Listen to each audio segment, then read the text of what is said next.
Moon Mizoram Governor Shri Kumanam Rajshekharanji, Dr. N.R. Radhakrishnan Shri M. Vijay Kumarji, Shri Kumaran Thampiji, Dr. M. V. Pillai, Dr. George Onakur, Shri N. Balgopal, Dr. Subhash Chandra Bose, Sahodri Sahodran Mare, Elavarkum ente Vandanam.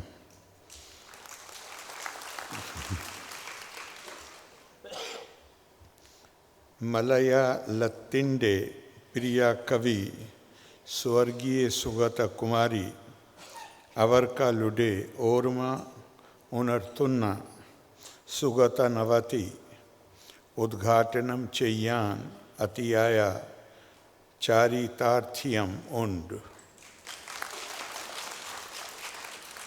Adyamai Swargiye Sugathakumari Yude Ismaranakku Munnil Ende Sadar Pranamam Kavitayum Samuhik Pirvartanavum Onnai Kanukayum Randilum Sargat Maka Tayude Nilav Pakarna Apurva Vyaktitvam Ai Runnu I Kavi Malayalatin Marakkan Avat Atulya Kavi Takal Matra Malla Avar Nalkiyat Kav Tindiyal Kulam Vattum Enna Shaktamaya Paristhithika Bodhavum Istri Shakti Karanam Nammude Samuhika Uttaravaditvam Anenna Tricharivum Nalkiyat Shrimati Sugathakumari An Uru Varshatte Sugathakumari Navati Aghosham Sangha Dipicha Shri Kumman Rajshekharanjikum Mattu Vyaktikalkum Ende Hardam Aya Abhinandanam.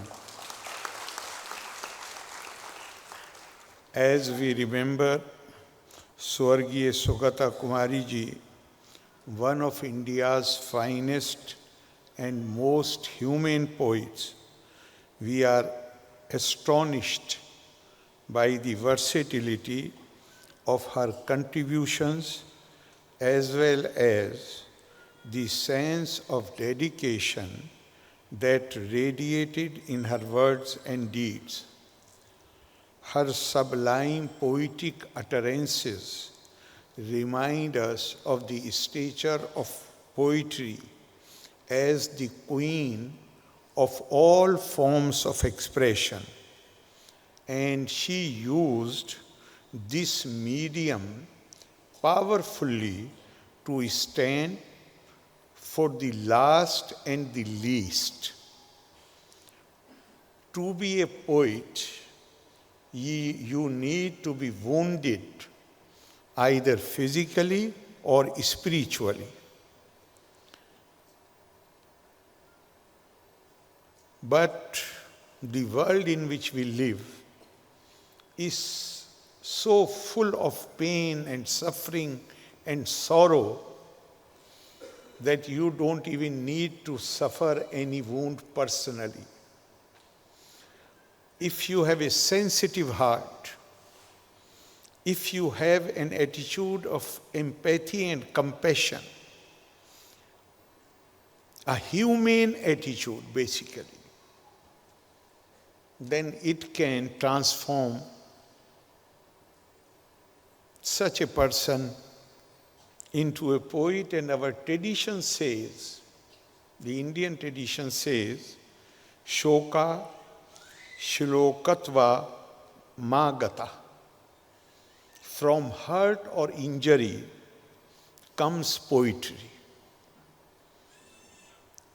The famous story most of you must have read Adi Kavi Valmiki, how he saw a pair of birds, and one of them was killed by a hunter, the other was lamenting in sorrow. And then, without even thinking about it, two lines came out, and he wondered. It was poetry. And then it was only after that he wrote the famous Valmiki Ramayana. Even otherwise, as I said earlier, this world in which we live is full of paradoxes. And it has been expressed beautifully in a Sanskrit verse.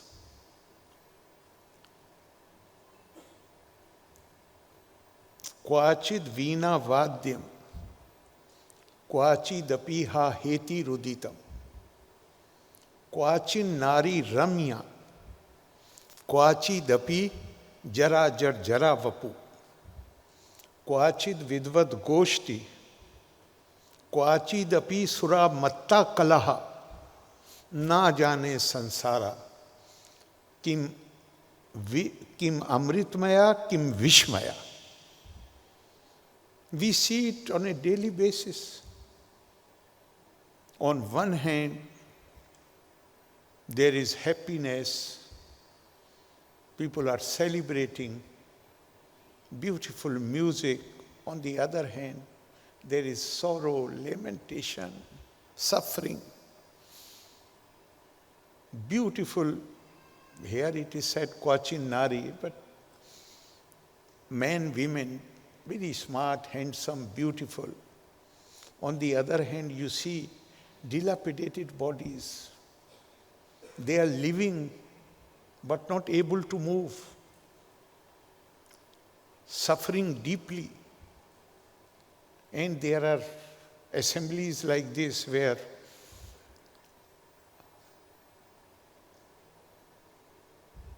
assembly of wise people, intellectuals, and you also see the drunken brawls.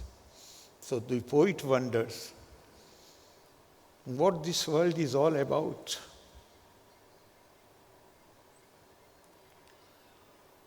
It is all full of nectar, or it is full of poison.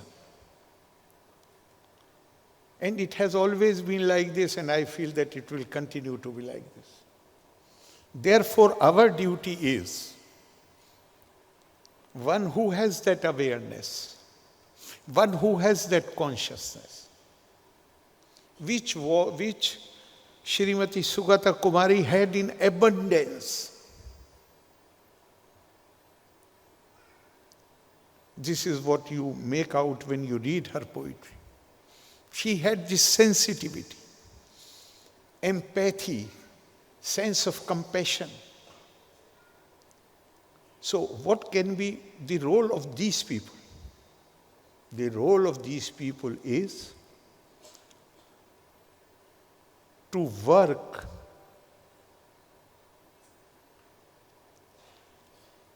devote all their energies and time to reduce the poisonous aspect and to promote the other positive aspect.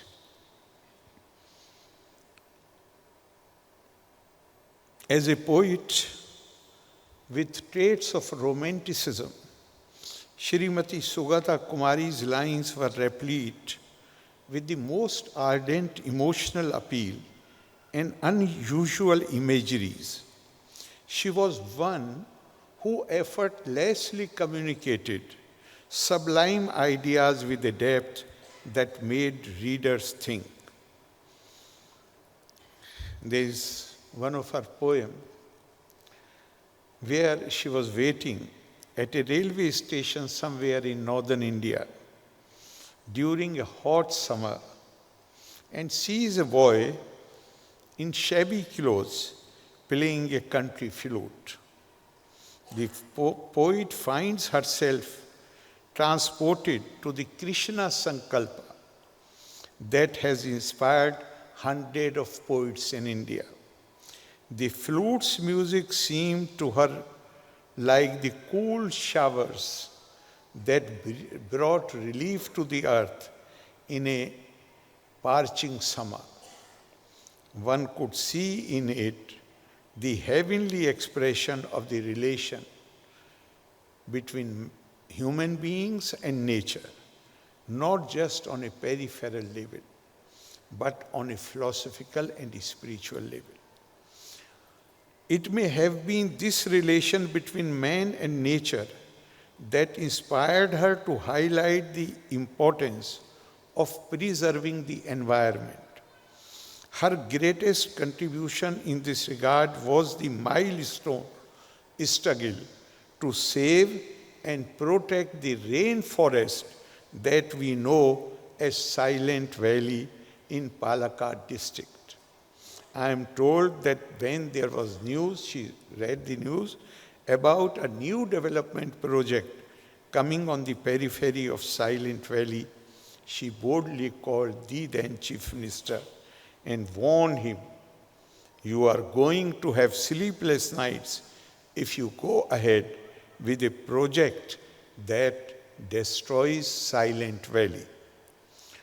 Despite criticism and even threats to her life, she raised her powerful voice, and it resulted in the enunciation of a tough Forest Conservation Act. Later on, the Attapadi Hills, she took the initiative to create a green cover on a barren land, which is now known as Krishna Vanam. This green cover has even rejuvenated the water springs in the area. The legend of Krishna has been one of her favorite themes. Some of her poems on Krishna, like Kaliya Mardanam, have won such great acclaim that we find it hard to believe that she wrote the poem before the age of 30. Besides, very few of our leading poets have such a large collection of Krishna poems, and her acumen in interpreting moments from Puranic stories through the modern idiom has been matchless. Not just Krishna, but Radha too figures in a poem, Radha Every Day, which dwells on what would have happened after Krishna left. In her loneliness, Radha becomes symbol of the feminine strength, Stri Shakti. Much more than the loneliness of Radha, the plight of the woman and the girl child perturbed the poet's heart so much that her powerful verses evoked in us the urgency of protecting our girls against torment and harassment.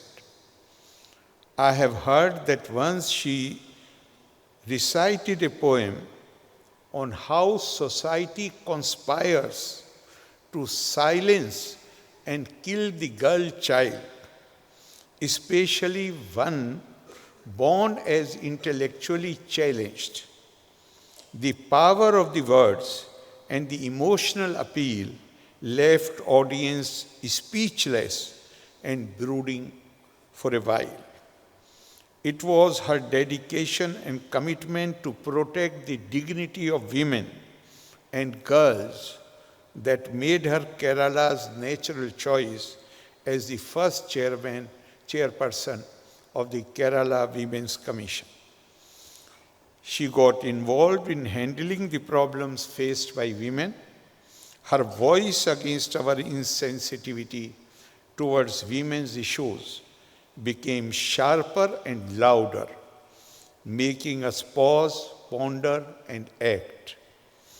Her activism for women's welfare resulted in the founding of Abhaya, which worked for their empowerment.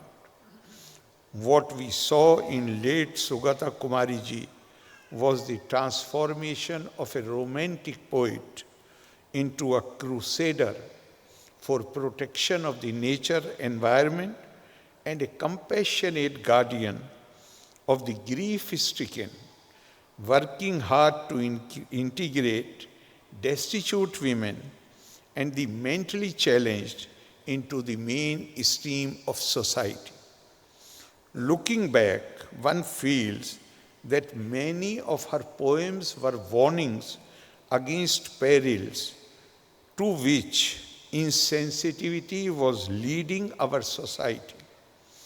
It reminds us of the Rig-Vedic concept of Kavi as one who foresees the unseen, who foresees the future.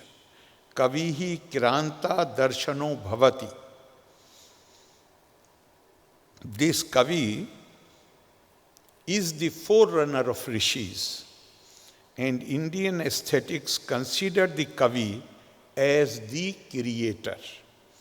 Apare kavya sansare kavi reva pirjapatiha yathave rochate vishvam tathedam parivartate. In the limitless creation of poetry, the poet is the creator. As it pleases him, so does the world manifest itself. The world that manifested in the poems of Shrimati Sugathakumari was one that called for a compassionate approach. She extended this compassion not just to humans, but to the rivers, the soil, hills, elephants, and birds, since she firmly believed that the survival of man depended on all the phenomena in nature. As people fortunate to have known her, we have a duty to carry forward her mission and to educate posterity about her contributions. I hope that the year-long Sugatha-Navati would go a long way in this direction. My best wishes to the organizers of Sugatha-Navati. Loka samasta sukhino bhavantu. Valre nanni. Jai Hind.